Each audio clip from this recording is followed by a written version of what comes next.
તો મિત્રો આ છે 30 દિવસ બેઝિક ફોરેક્સ જર્નીનો 11મો દિવસ. શું તમને ખબર છે ફંડામેન્ટલ એનાલિસિસ એટલે શું? નથી ખબર? ચાલો જણાવું. તો ફંડામેન્ટલ એનાલિસિસ એટલે ન્યૂઝ ટ્રેડિંગ. મિત્રો તમે ઘણીવાર જોયું હોય છે કે માર્કેટમાં એક સાથે 100 થી 150 પોઈન્ટની મૂવમેન્ટ આવતી હોય છે. કેના કારણે આવતી હોય છે? તો કે ન્યૂઝના કારણે. ફંડામેન્ટલ એનાલિસિસમાં ન્યૂઝની અસર, માનો કે દેશની અર્થવ્યવસ્થા છે તો એના લીધે પણ સારી એવી ઇફેક્ટ આવી શકે છે. હવે યુએસએમાં ફેડરલ રિઝર્વ દ્વારા અમુક ડેટા બહાર પાડવામાં છે, જેમ કે સીપીઆઈ છે, પીપીઆઈ છે, એનએફપી ડેટા છે, અનએમ્પ્લોયમેન્ટ રેટ છે. તો એવા ડેટાના લીધે યુએસડીમાં બહુ હલનચલન દેખાય છે, મતલબ કે મુવમેન્ટ વધારે દેખાય છે.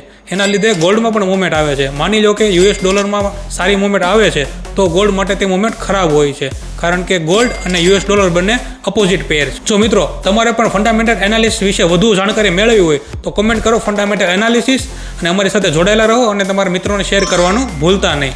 એક્યુરેટ શીખો, પ્રોફિટેબલ બનો.